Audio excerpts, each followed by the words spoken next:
Oh yeah, definitely. All right, let's go ahead and call to order the work session of the East Grand Forks City Council for Tuesday, September 9th, 2025 at 5 p.m. Please turn on your microphones, and would the city clerk please call roll? Mayor Mumbleston? Here. Council President Brian Larson? Here. Council Vice President Tim Riefel? Here. Council Members Tammy Schumacher? Here. Ben Huttunen? Here. Dale Helms? Here. Donald Casey? Here. Darren Peterson? Here. Okay, we have a quorum. Let's go into the agenda here. Item number 1, request to start the hiring process for a truck driver. Mr. Stordahl. Thank you, Mr. President, Council. Here tonight to request approval to start the hiring process to fill a vacancy that we have in the truck driver position at Public Works. The position is a grade 10 on the city's pay schedule, and we do have sufficient funds to support the hire. Any questions? Yeah, maybe just a little bit of background when the position became vacant, how long it's been vacant for. It became vacant officially about 15 days. Okay. Yep. There was a resignation. Okay. Okay, Mr. Helms. Thank you.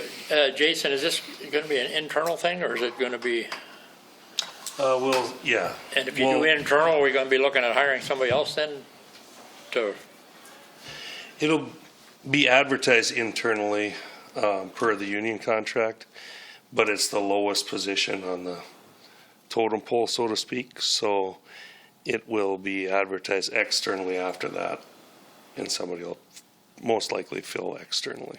So there's nobody in the system right now that would be interested in it, probably being it's lower, huh? Being it's Okay. lower, I don't think anybody would be interested, but. Just curious. Yep. Okay. Any other questions for Mr. Stordahl? Okay, I see none. Thank you. Thank you, sir. Okay, let's go to item number 2. Discussion on city cell phones and possible engine brake ordinance. Mr. Helms, if you'll. Thank you, Mr. President. Please. I asked to have that put on there. I don't have a problem with the policies of the cell phones. I guess my main concern on it is that supervisors or whoever that has cell phones, are they required to carry those all the time? So if you need to get a hold of somebody like after hours, there's somebody you can get a hold of, or how does that process work? Is there one certain, and the reason I'm asking, I'll tell you why I'm asking, is because during Heritage Weekend, we had that issue. We had all lined up that the dumpster was to be dumped right away, either Saturday night or Sunday morning, and it didn't get done, and I was calling, trying to find out who to get a hold of to find out how to get that done. And it just happened that the guy that drives the garbage truck is a member at the miniature railroad there, so they had his number, and I got hold of him, and he went through the channels for me. So that's my question, is how do we get a hold of somebody like that if we need to? Go ahead, Reid. Yeah, Council President, Councilmember Helms. The question being, are those employees that have city-issued cell phones required to have them on at all times? No. The answer is no to that. They're expected to have them on when they're on duty or on shift. In many cases, those employees, when they're not on the clock, and if they're not on call, we have some employees that have them that are on call and then carry them in the periods that they're on call. A wastewater or stormwater operator, for example, would do that. But outside of those hours, if they're off on a weekend, they're not expected or required to carry them.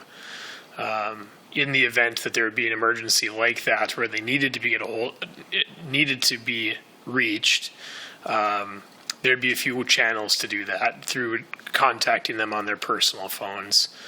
One, certainly I could be contacted and could dispatch that call out to whichever the department was, or at our police department at the dispatch desk, they have a current list of all department heads' personal cell phone numbers, and a resident or a council member for that matter could call the police dispatch and then ask dispatch to connect to that specific department head. Okay, and then they'll know who's on call for that particular weekend or whatever it might be, or, Yeah, Jason's nodding his head. I was going to say, I don't know that maybe if you can speak to that, Jason. I wouldn't be certain that the dispatch has a weekly schedule of the wastewater operator that's on call, for example, but certainly department heads could contact those folks. Yeah, so for Public Works, the way that it works for us is anybody that calls down to Public Works, it's on our phone, our answering service, that if they can't contact one of us, or if it's not during the working hours, they call police, and then when they call police dispatch, there's kind of a hierarchy that they'll call down, and so it'll be one of the supervisors. Right now, it'll be either me or Josh Crossthrough or Dylan Nelson, and they'll have those few people, and then they can reach out to whoever it is that receives the call. They can reach out to like our wastewater group or forward the calls where it needs to be. okay. That's what I was wanting to know, what the proper channel was to go through, because because there is times it comes up that, you'd maybe, or say you're driving down the road and a tree fell down or something, who do you call, or how do you get it taken care of? So that's why that was my question on the cell phones, was to find out what the best channel was for that. Okay, So if there's an emergency, we call the police, Correct. and they go from there? Yep, exactly.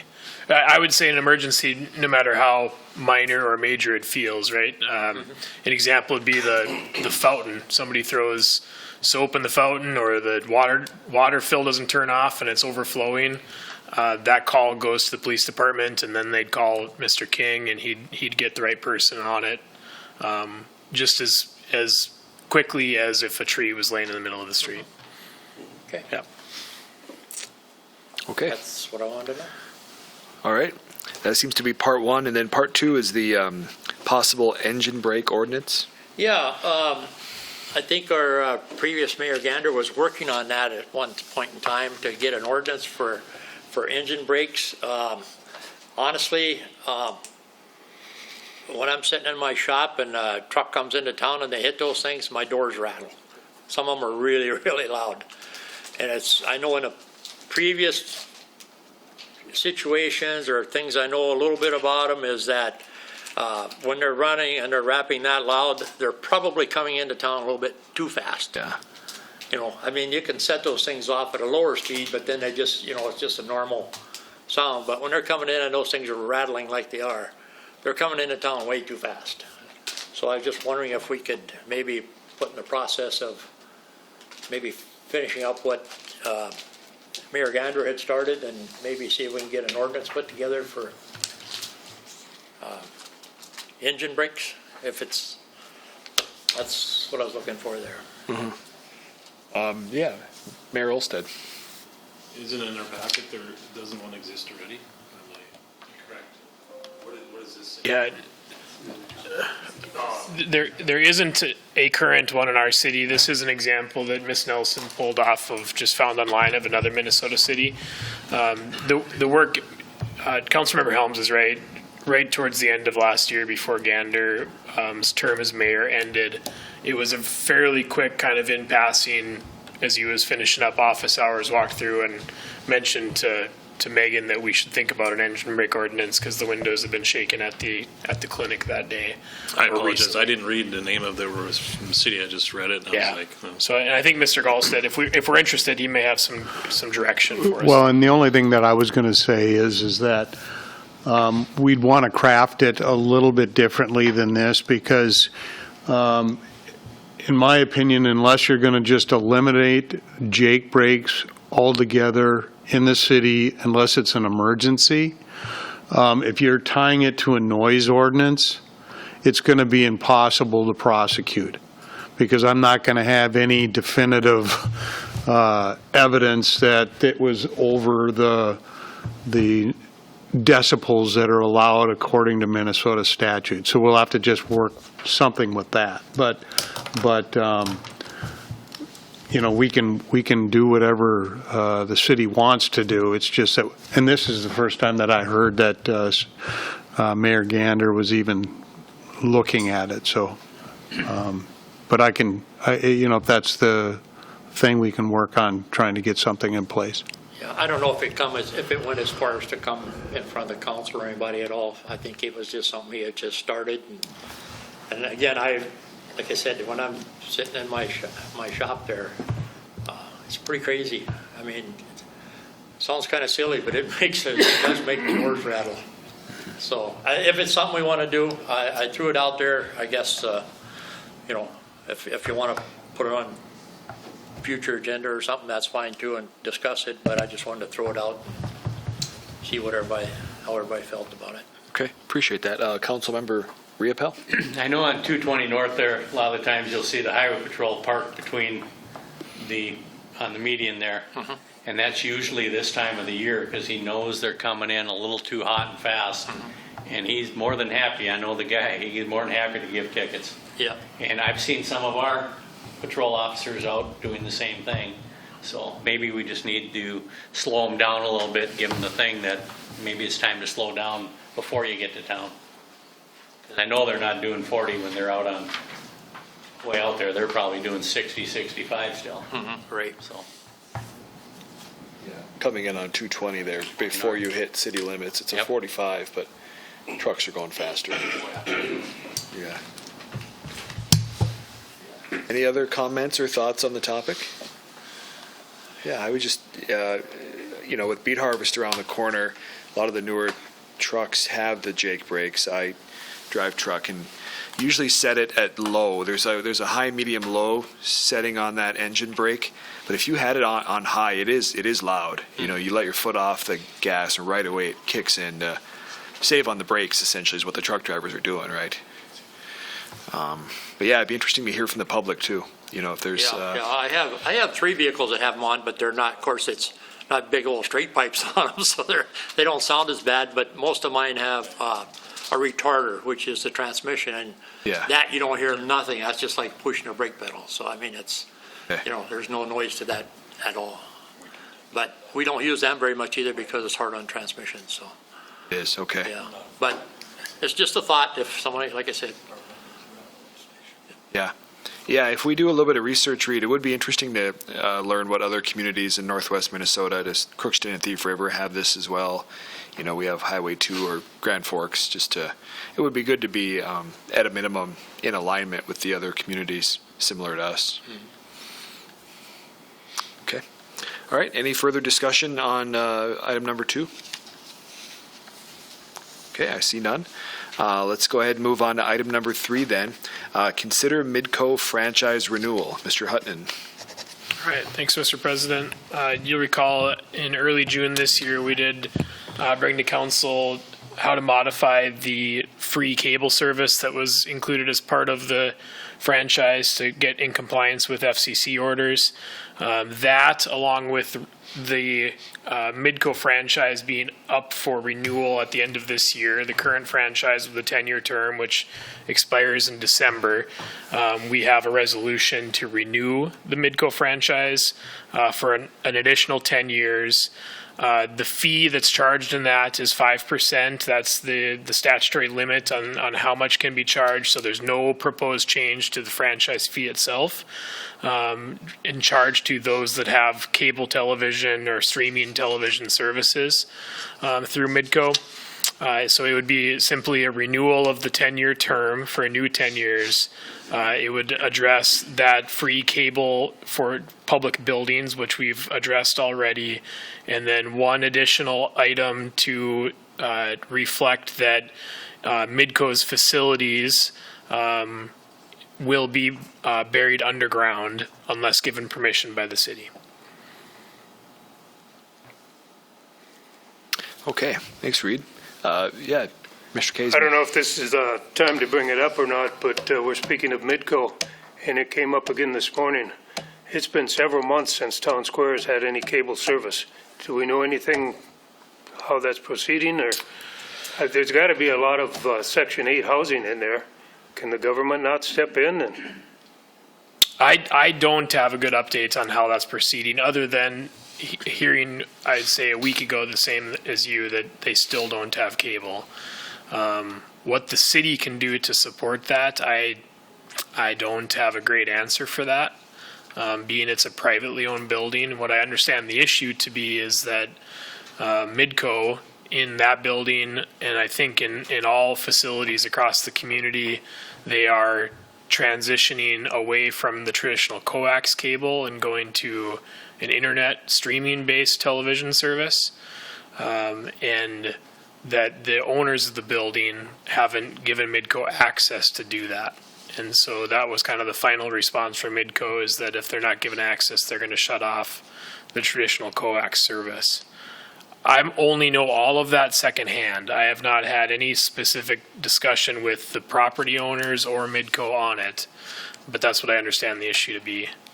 And I don't have good direction for the council on the city's involvement to help support that. Okay, thank you. Mayor Olsted. I'll just give you what I know. I did talk to a family member who has a family member living in there. So it was from her talking to me that, to reiterate what Reid is saying, it was, that was the understanding, that she actually talked to Midco also, and they said, well, we need to work out an agreement with the new service, and they're not allowing us to go in there. So when she called that company who runs the apartment also and got nowhere. So. Okay. All right. Any other questions or discussion on the Midco franchise renewal? Okay, I see none. Let's go to item number 4 then. 2026 preliminary budget discussion. Mr. Huttunen and Ms. Anderson. Thanks again, Mr. President. In the council packet for this evening, we did include an updated budget summary. This again shows still it has included, as it has in the previous discussions, a 3% levy already accounted for in the budget. And we are still showing that deficit of about $789,000 additional dollars. The combination of those two numbers, in order to balance the preliminary budget as is with expenditures today, is about 14%. We certainly still have some variables with union negotiations and final health insurance costs, which are going to impact that. Karla did provide to Mr. Riepel's request some of the enterprise funds. So I'll let her kind of walk through those in a minute, but just kind of to set the stage for the discussion tonight. Certainly open to any questions or discussion the council has or direction for us on next steps, with the understanding and the goal being that we will need to bring a resolution forward next week at our council meeting to approve a preliminary budget that can be submitted to the county. And then a reminder of that when we set the preliminary budget, prior to finalizing it in December, that preliminary levy number can always be reduced. It cannot be increased. So I'm sure there's some thought and discussion about what the end goal for a final budget in December would be. I'd certainly be interested in hearing everyone's thought on that. But as it stands today, my recommendation on the general budget would be to be somewhere in that 12 to 14% area, knowing that we have intentions of reducing it by the time we get to the final budget. And Karla, if you want to walk through those enterprise funds, that'd be appreciated. Okay, thank you, Council and Council President. So I included the refuse, the sewer, and stormwater. Of course, water and light have their own two funds in the enterprise fund, and they have their own budget that they approve. And then they will share it with us once we get part in the budget process. So the refuse collection, there is 10 years of actual, so 2014 to 2024, and then we have the budget for 2025 and the budget for 2026. So this sheet is basically the profit and loss sheet. And so at the bottom in the yellow, it shows what the profit and loss were for those years. And then in the green is the cash balance at year end. And then I put in there that according to our general fund balance policy, we want 5 months of expenses at least in the fund as a fund balance, just as a protection, or something goes wrong, we need money for certain things or that. If you did the calculations on the sheet, you will not get them to match. Because if you look in the expenditures in the last line on both those sections is depreciation, which is a non-cash item. So that is part of your profit and loss, but it's actually not an actual cash payout. There's a couple other items that are in within the funds. If you buy a fixed asset, is not in your profit and loss, it's an asset, so we have to carry it on our balance sheet. So if you go look at that, if you look at the last couple of years, 2024, we were at 140,000 to the whole, and 2025 budget was budgeted at 248,000 to the whole. However, we did raise our residential rates on July 1st, so our actual will be different than our budget. Do you have that to put on the screen as we go through it, Reid? We got it from Megan. Yeah. It'd be nice to. Yeah, Yeah. it might take me a minute here because I don't have it. Do you have it saved in the T drive? No. Okay. Yeah, I will work on pulling it up. Sure. Or we have it as well, like Tammy mentioned.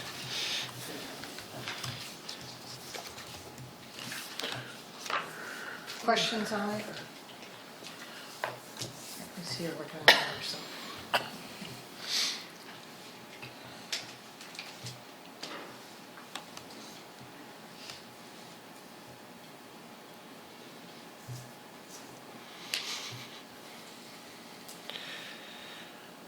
Just need to get it put in the T drive.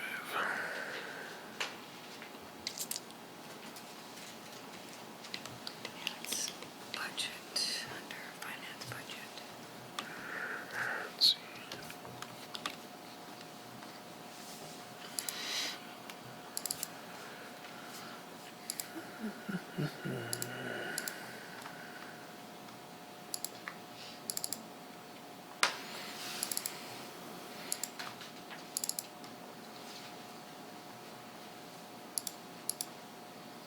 Okay. Yeah, super helpful. There's just a lot of numbers there, Karla. Yeah. So Yes, it's sir. very, Well, especially very when you have helpful to 12 years just on there. kind of go through it methodically here. Will help me stay. So the first section is the expenditures, and we have them split between the different kinds of areas of expenditures. And then the second area has to do with the type, so personnel, supplies, other operating, capital. So we have them broken out, and we do that with the general fund too, just so you can kind of see them both. And then we have the funding source. And back years ago, we used to get some SCORE money, which the last year was in 2014. And then we have split out commercial and residential, so you can see in some years it's different. And then we have the yard side cards, which we will not have those in 2026, and we actually did away with them in the middle of 2025, so we will not have that. That's part of the residential fee itself. And then you'll see that there's interest earnings that we have collected in the past, dependent on how much cash is in that account. So the actual cash value for right now would be the 2024 ending cash balance of 273,821, less the 248,383. Well, right now, the cash in that account is, it just varies from month to month depending on when we get the money from water and light. But yes, in all reality, at the end of the year, it would be close to that. However, we did increase the rates July 1st, and we have 58,000 of depreciation included in there.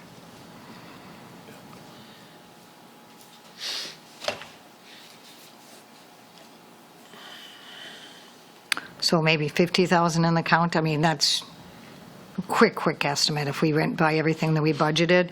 However, we did raise the rates.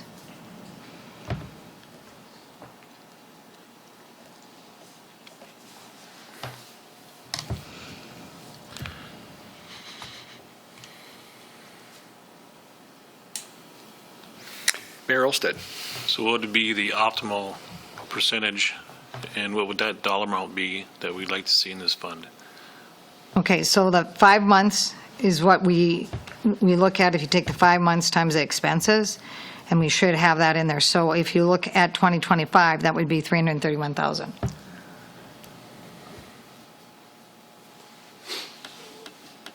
To Mr. Riepel's question, we're probably, right now, as it sits, as we're sitting here, is $50,000. Correct. Right. So we have to come up with a plan over the next few years, not to just, okay, one time we're just doing this to get it back up, or we're probably gonna have to plan to keep raising them so we're at that level, so in case there are some issues, we can be prepared for it.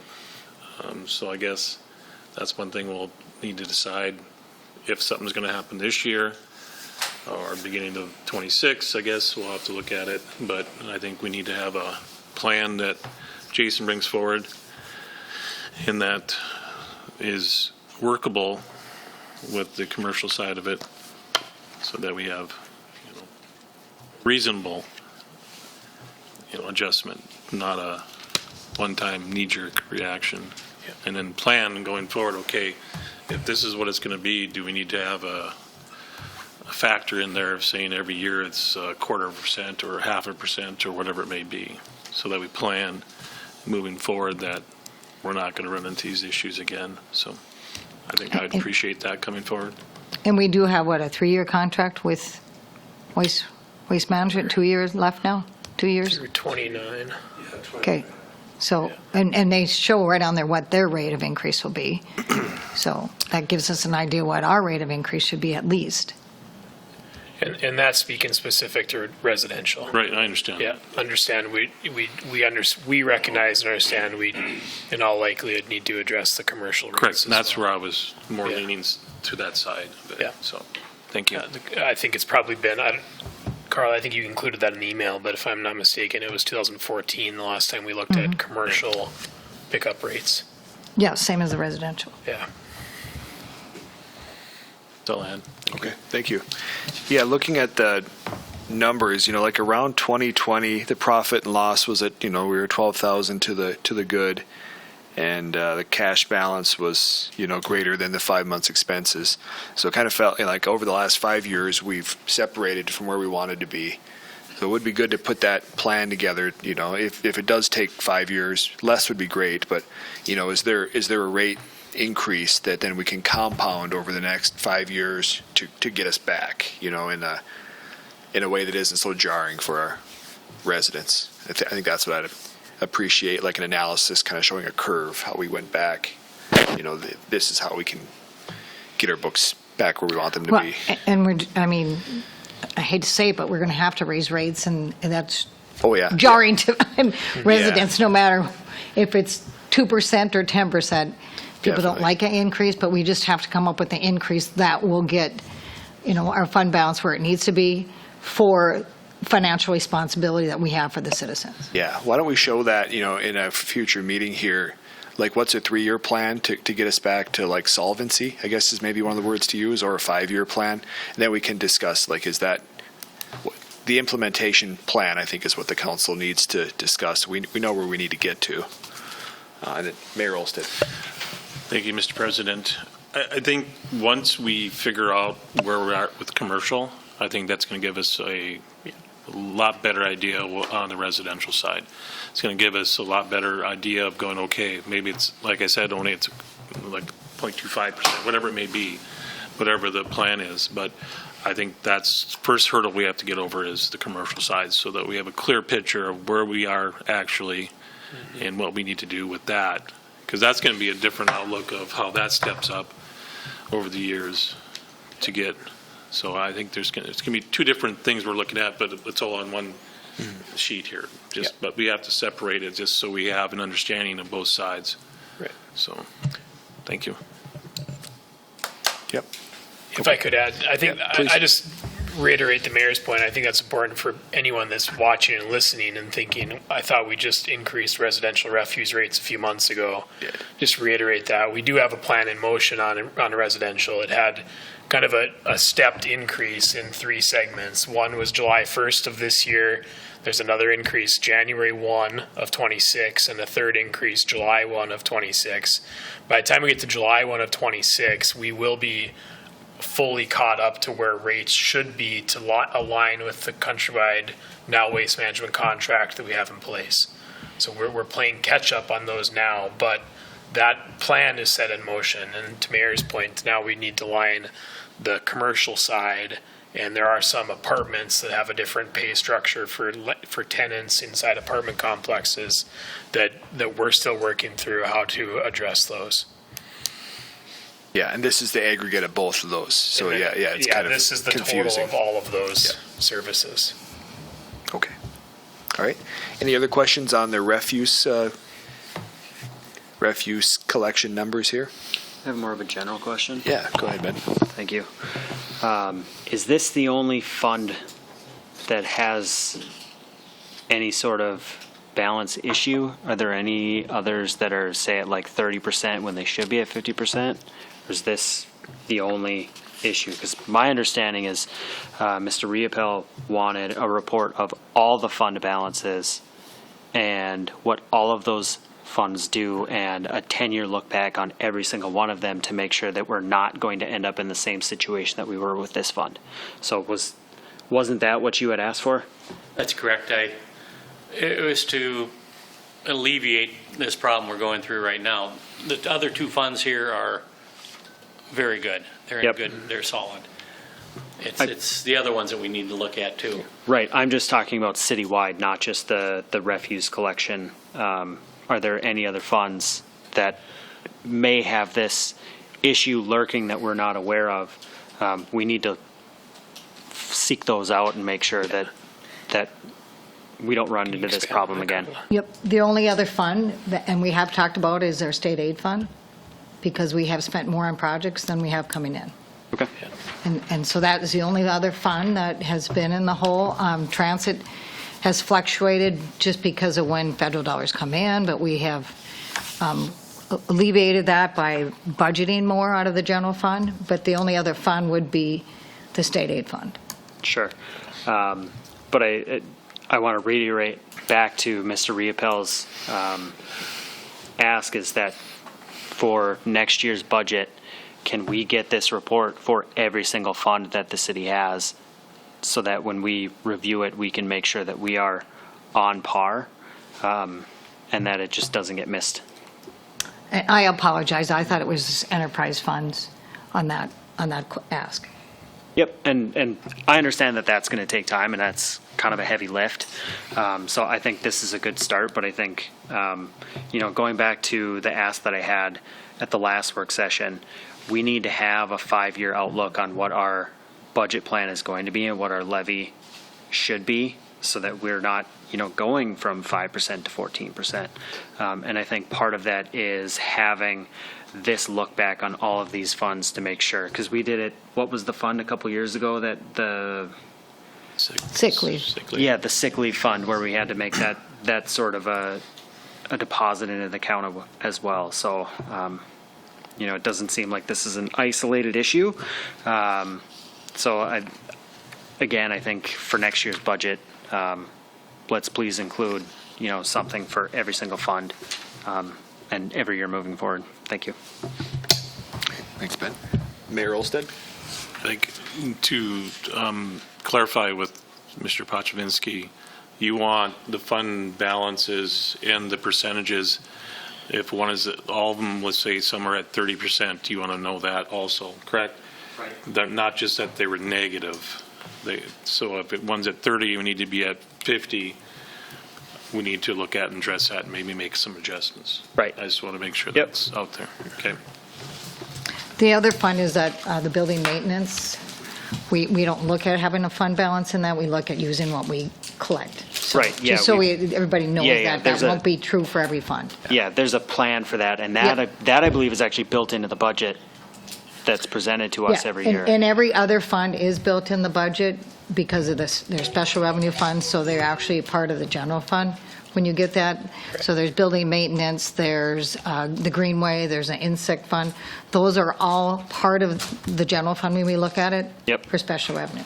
Right, so anything that's not in there, I'd like to see it for next year's budget, please.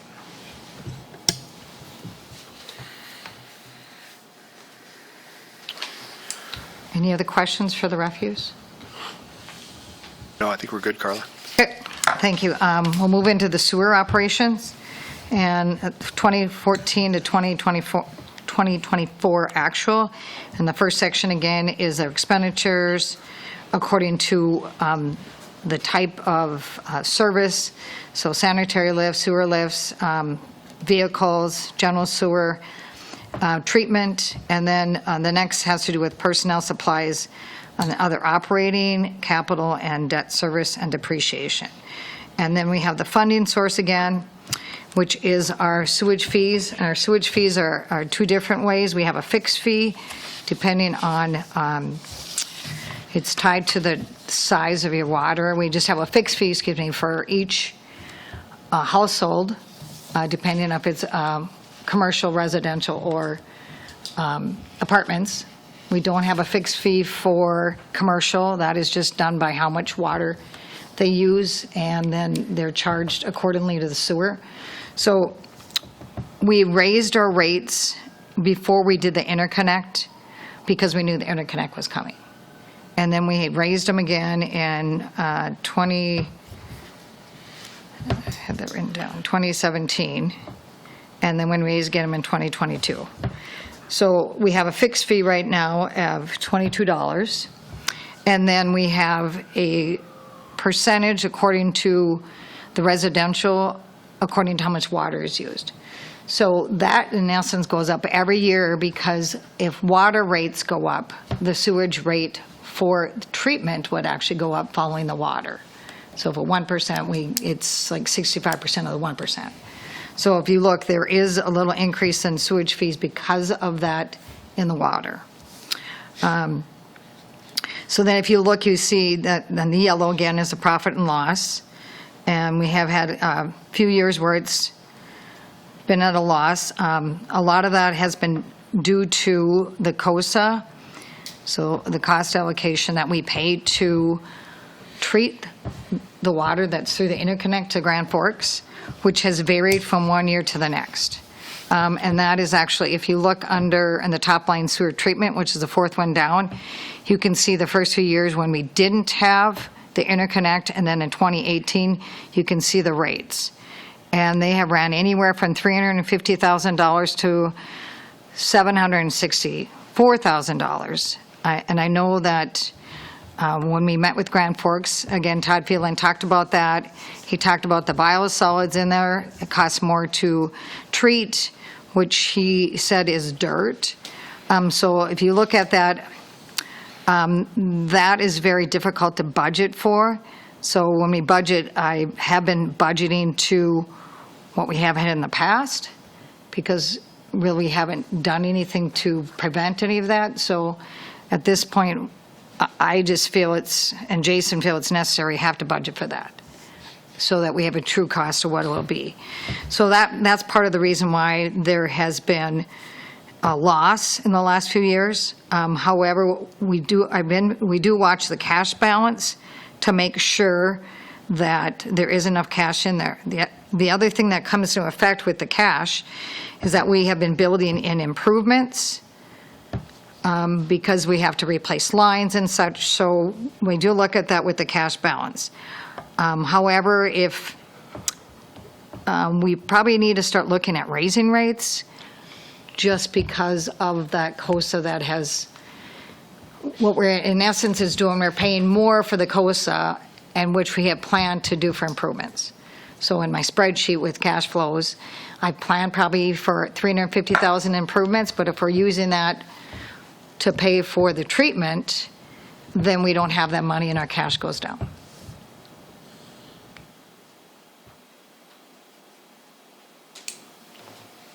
Mayor Olsted. And that's due to the fact of there is a few end users that we have that are causing that problem, and we are addressing that, correct, Jason?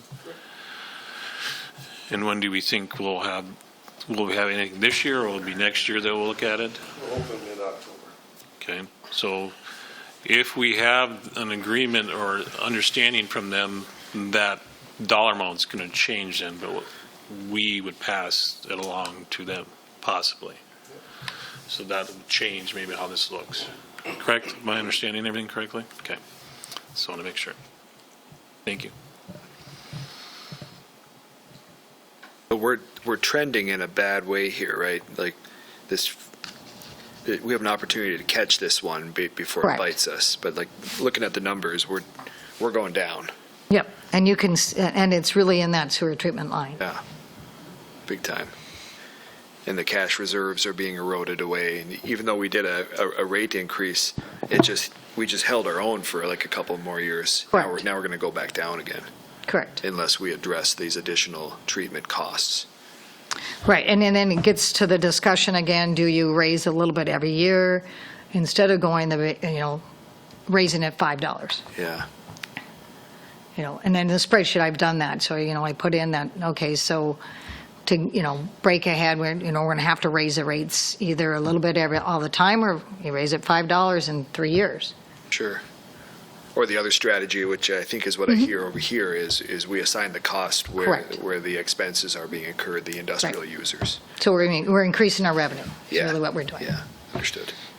Which I think that seems like the logical first place to start, rather than spreading this among everyone else. We should go to the people that are incurring these expenses. Yes. Yeah, okay. Is that how Grand Forks does theirs, or they assign to the heavy users a little higher fee, or do you know? I don't know that, Jason. I don't know if you can speak to that at all.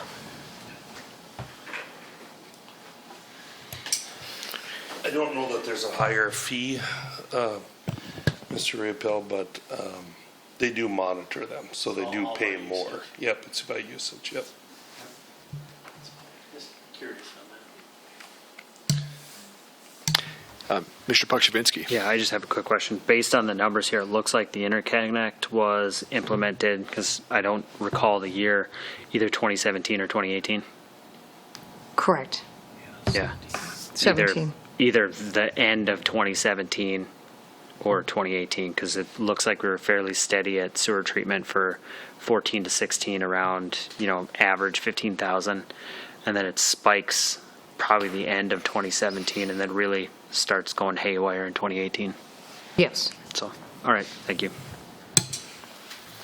And as a reminder that when we did that, we did get a grant for half of the cost of the interconnect from the state. No. I just want to make sure everybody was aware of that, not just for you, but if people are listening, then they can understand that too. Some of the past issues too have been not only the industrial users, but we did have some issues with our EQ basin where the wastewater backs into, like during a flood time when we have high water.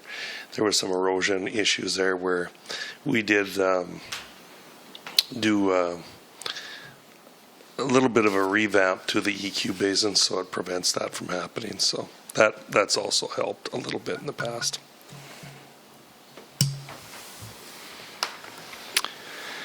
Okay, any other discussions on the sewer fee or finances, I guess? If not, let's go to stormwater then, Karla. Thank you. So we have the same kind of setup on the sheet here. We have the expenditures in two different areas. So by the area there is storm sewers, pumping, operations, vehicle, and then there's also a flood flight. So if we do have a flood, the expenses are put into this account. And then we always submit that, if possible, to either FEMA or the state emergency management. And so if you look at some of those years, you can see where it comes under grants. So that is actually really reimbursements for floods. So under the funding sources, we have stormwater fees, which you can see in 2016, they went up. I believe they went from $4.50 to $9. And then in 2022, we went to $12. And as you all know, this also is used for expenses for our diking, it's for our stormwater lift stations, our stormwater lines. I mean, it just covers everything in stormwater. And if you look at the cash balance on that, we actually are in really good shape. You know, of course, our levy system is 20 years old. Parts of it are older even. So, you know, there might always be a time when we have to fix one area, a whole area. I don't know. Jason can talk to that a little bit better than I can. Yeah, we have a pretty extensive levy system. It's obviously about the same size as City of Grand Forks is. And I was going to try to find the figure the Army Corps of Engineers sent it's in the documents for managing our levy system on what they feel we should have in reserves. I haven't been able to find that, but I think it's significantly higher than what we actually have budgeted in the past. I'll try to find that and bring it to council. Like Karla says, right now we're holding our own, but everything is aging. The flood walls, even the aesthetic stuff as far as, you know, the paint on some of the flood walls and stuff like that. We're in good shape now as far as protection wise, but over time there are going to be some expensive needs down the road. And we have the maintenance, you know, it has to be mowed, it has to be weed control, it has to be animal control, so those expenses we have every year.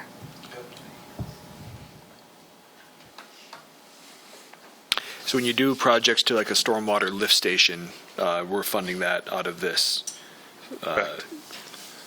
fund. Yep. So like right now, we're doing a SCADA system for both wastewater and stormwater. So the part where it goes to the wastewater is out of the wastewater fund. The part that's tied to the stormwater is out of the stormwater fund, even though we're doing them together.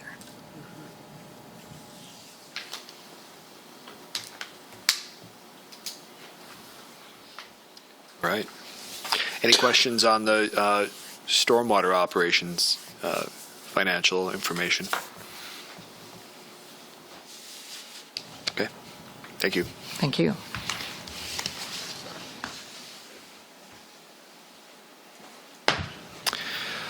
Well, Reid, do we want to go back to the preliminary levy discussion? Yeah, that'd be great. I was just thinking the same. Let's center it back to that again. All the enterprise funds that Karla went through, remember, are not tied specific to general fund and the general levy collection. So I'd bring us back to the general fund summary as the budget is in front of us today, and take any, if there are any questions, discussion, feedback on how to approach the preliminary approval at next week's meeting. Mayor Rolstead. Yes, I'll lead off if no one else minds.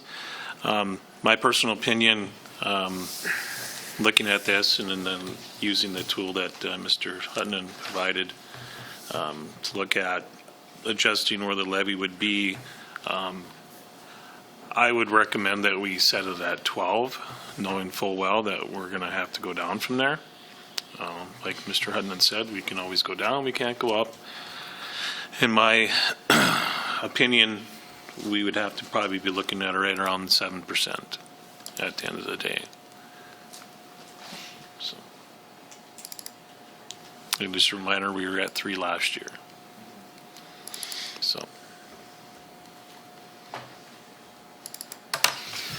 that, let's say we were at the 7%,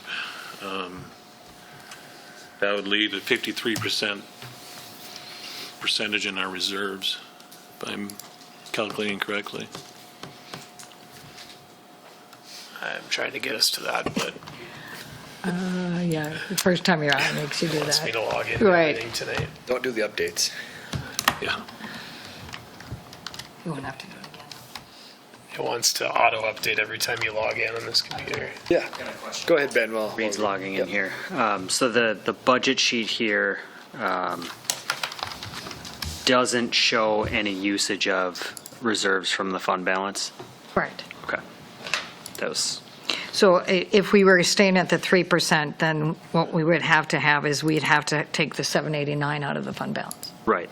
And if it were a 12%, then the fund balance would basically stay where it's at, Yes. Correct. right? That's right. Yeah. Right. Yeah. So if we did 12%, I got too many computers going there. That's our fund balance as a percent of expenditures would be here, 58%. Do we look at both of those percentages against the fund balance, or is one dominant over the other? They're so What's close. interesting, because the state says that, and actually, when we usually look at the expenses, because the expenses are probably more consistent than revenue and just kind of easier to understand. But in our fund balance policy, it says both of them, one or the other, but, and we just took the policy from the state. Sure. So, but we like to give them both, since they talk about both. Go ahead, Mayor. And I'm not saying that we take the whole dollar amount from the reserves either. I'm not stating that. I'm just saying what this tool that, let's say you put 7% in there, Reid. Yeah. I'm not saying that we take that balance out of there. That would be this number out of it. Right. That's not what I'm indicating at all. I think we need to have discussion of, if it's even possible, do we feel comfortable at that dollar amount? And that has to be an input from everyone, so department heads, staff, council people, so, I mean, my 2 cents on it, sir. Yeah. Go ahead, Ben. Do we have a sheet or anything that shows what's our fund balance been for the last 5 years? Like at the I did share it end with- of the year? We did share it a couple of meetings ago. I think, is it in there? I can find it if you want. Yeah.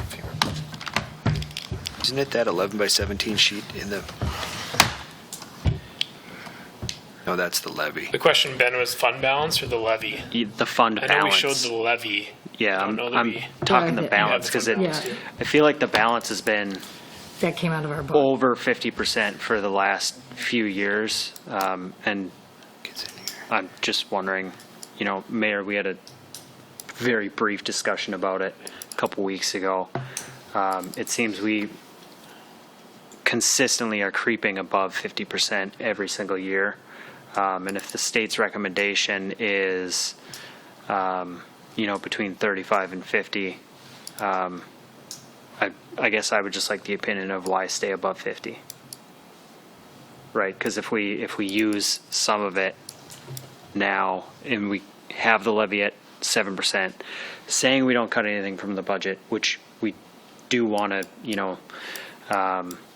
relieve the budget a little bit. But is there really a benefit of us staying above 53 or staying above 50%?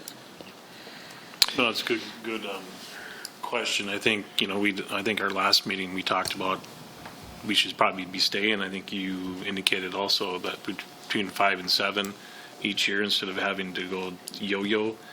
And I think that if we look at maybe, I know that you asked for forecast, let's say we estimation going forward, if we did stay above 50 or right around 50, I guess what would that look like? Would it be 5%? Would it be 7%? Or, and then look at that saying, okay, well, if we're comfortable at 45, we got to remember too, our one-time reason why we're above this is because we got property tax in. So I think going forward, that we have to look at and go, okay, we want to make sure that we're not going to go, okay, well, guess what? We got to take this amount of money down on Sure. 42%, Yep. So we have to be, that's why I'm not saying we have to take that full dollar amount out this, because Right. we have to look out the next couple of years of how we're going to plan and look at it, so. Yeah. Let's go to Karen real quick, and then we'll go to Reid. I just thought that we had decided at the end of last year where we wanted that fund balance. I think it was right at 50. Yeah. Yeah. It was 50. Not below 50 is kind of what I remember. Yeah. Right. Yeah, thank you, Councilmember Larson. I was going to say the same as Karen. That was the discussion last year, was at 50, not below. The other, I think Mayor made the point well, And I would agree and try to recommend that when we showed the levy increase at our first presentation 3 weeks ago or so, the chart kind of shows like this constant up and down, almost like a roller coaster, where it's 0, it's 1, it's 2, then all of a sudden it's 15, then it's back to 5, flat lines at 5 for a couple of years, it's up to 10, it's down to 3. I think the inconsistency there is really hard on residents, and it's hard on staff too from a budgeting perspective. So I would encourage that we try to find a baseline. I know that you need more information from us as staff to be able to help establish that. This year, probably increasingly difficult because we don't have a contract in place. And I mentioned that to Mr. Pukshavinsky after he made that request a few meetings ago, that if we get into hopefully a multi-year contract with our bargaining units, it'll be much easier for us to forecast, because about 5% of our levy increase each year typically goes to compensation, wages and benefits, right? And so that's one big just outlier right now we don't have a great answer on.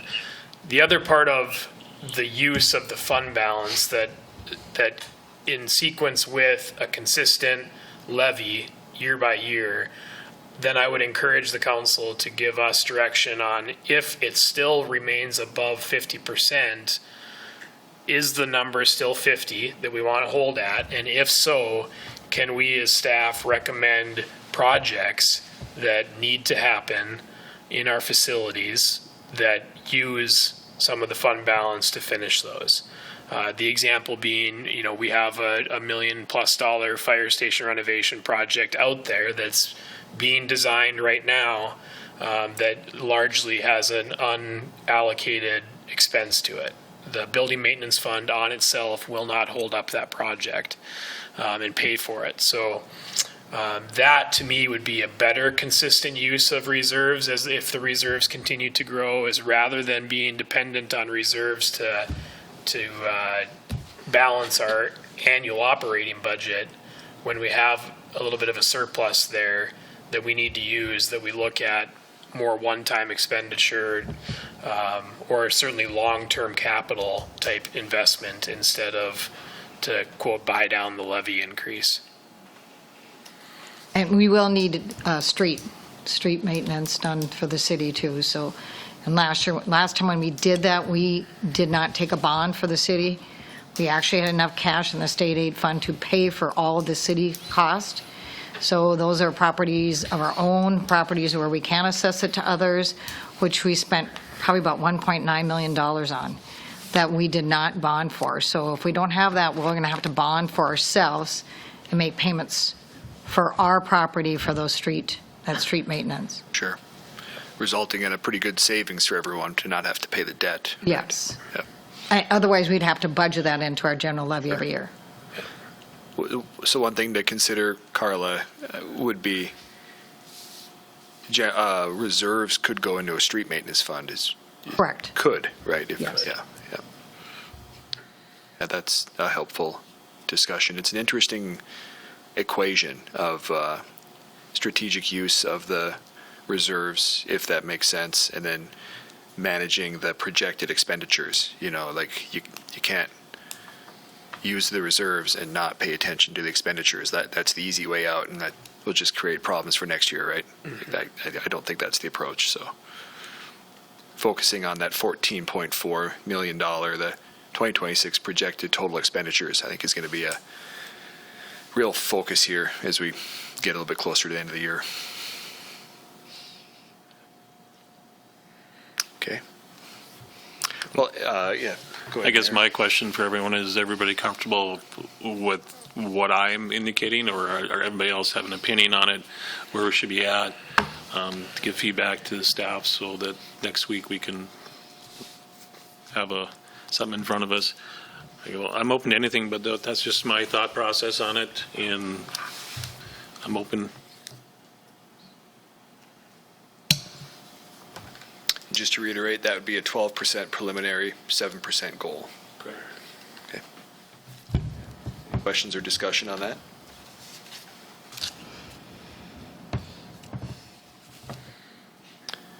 Okay. Anything else on this topic, Reid or Karla, that you'd like to discuss while While we're all here?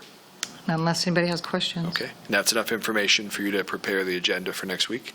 Yep, we will prepare a resolution that speaks to a 12% preliminary levy. Great. Okay. Any other comments or discussion or anything related to the 2026 budget? Okay, I see none. That does bring us to the end of our agenda for today. We're looking for a motion to adjourn. Moved by Riepel, Second. second by Pukshabinsky. All in favor, say aye. Aye.